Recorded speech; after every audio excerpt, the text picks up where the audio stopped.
Hi everyone, here's an in-depth look at the Radical SR8 at Spa. This was in a time trial session. So make sure you get a clean exit out of the last corner. If you get a little wheel spin, it can compromise you for a tenth or so down this first little straight.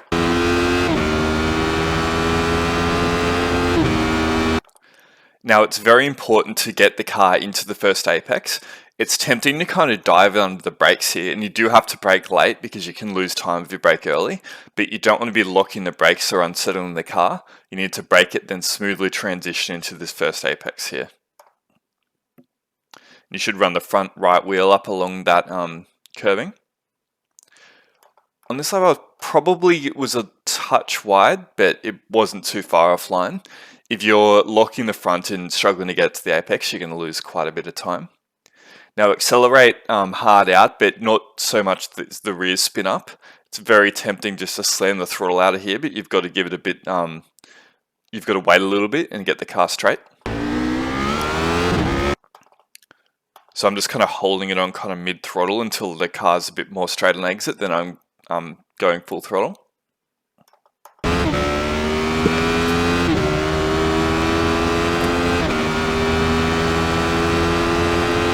Now wanting to catch on the Trottoir Rouge here, onto Radion, sorry. You want to enter over this curving so that you can straight line a Rouge.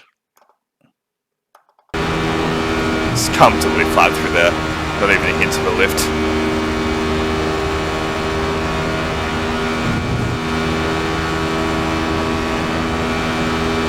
This was my best time trial lap of the week so far.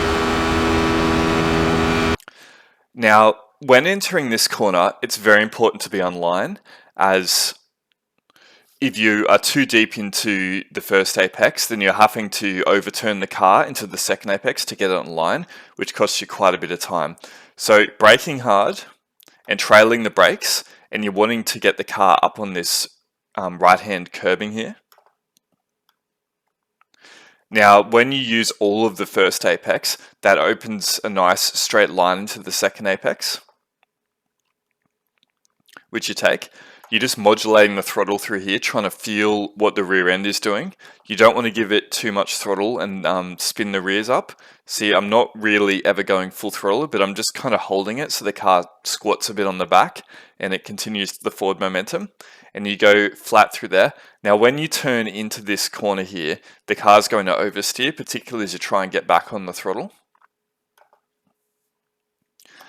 I've been taking a fair bit of the curbs through here and take the curb here just to open the corner up to give the front end less work to do. But as you go on the throttle, it is going to oversteer a little bit, and I'm just sort of catching that. That wasn't too bad on that lap. You'll find with this car in general in this time trial session that earlier on in the session you're going to get a lot of understeer, so you're going to have to open the line a lot by taking a lot of curb, but then you can get on the throttle harder. But as the car moves through the session, it's going to transition to oversteer, and this will be the same in the races. So you can actually carry a lot more speed into the corner, but you're having to be a little bit more tentative on how you get on the throttle to not over stimulate the rear. So just in full motion.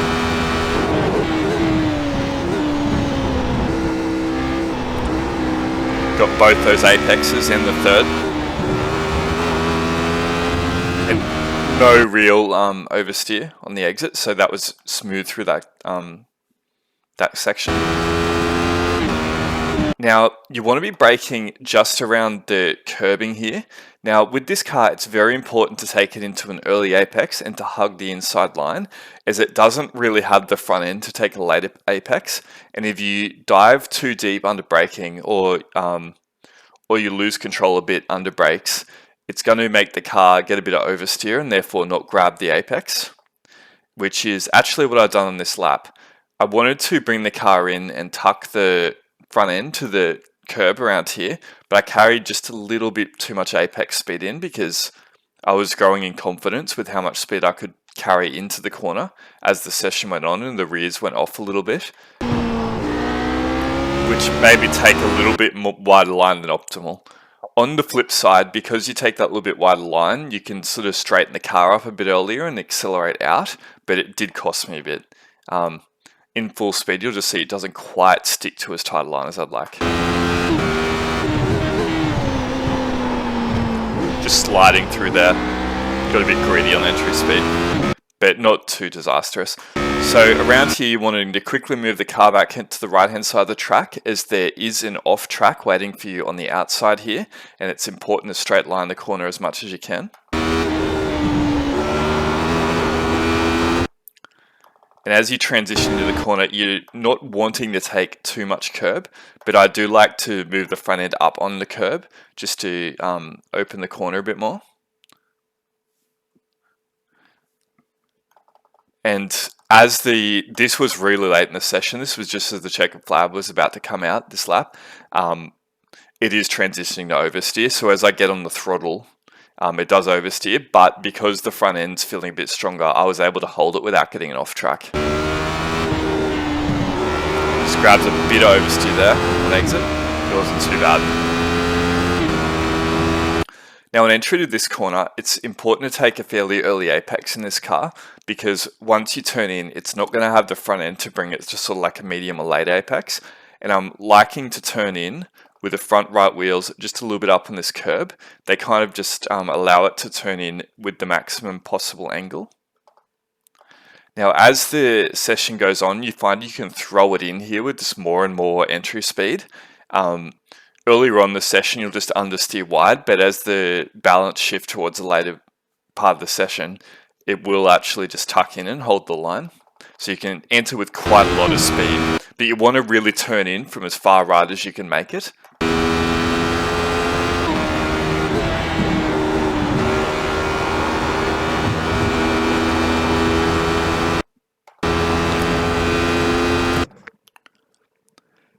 And then that uses all of the outward track on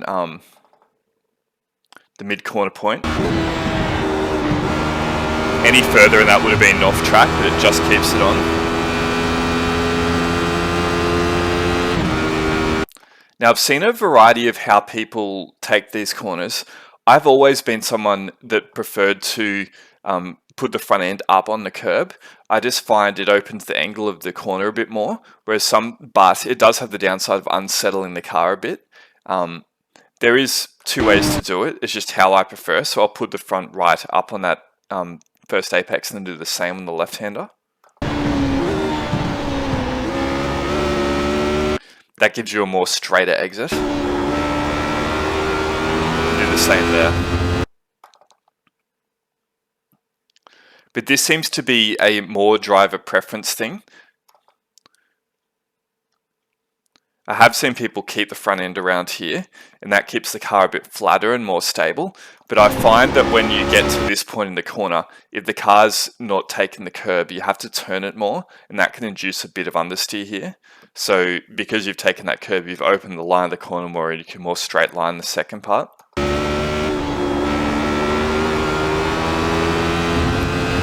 Still getting a little bit of oversteer on exit, but it's fine.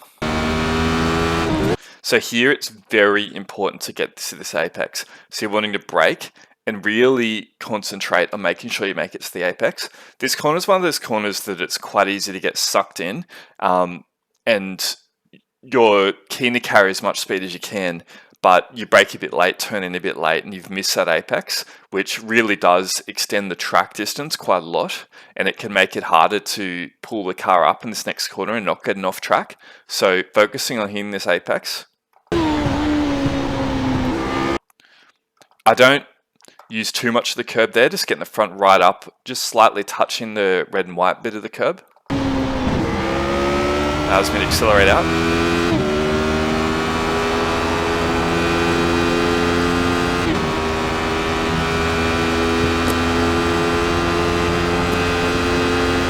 And just flat all through here, minimizing the scrub so that the car drift out.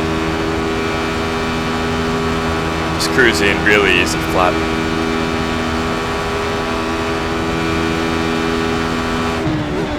Now you're braking quite late here. I'm not using any real braking marker in particular. It'd be nice if they had some braking markers at points here, but I'm kind of judging it against that you're braking a fair bit before this curb. You really do want to concentrate in braking quite late here, but it's a fine distance between braking too late and starting to lock up and unsettle the car and miss the first apex, and braking too early and leaving a tenth or two on the table. So you just have to gradually build up to it and work out where you're comfortable braking. So braking in a straight line the outside of the track, using quite a bit of braking force, and then making sure you get the car clean up onto this apex.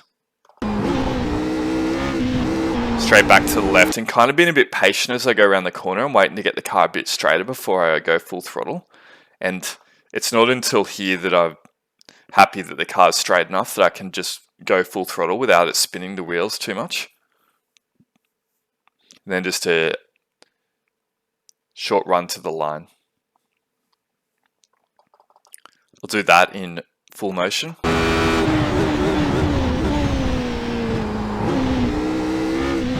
Down into first.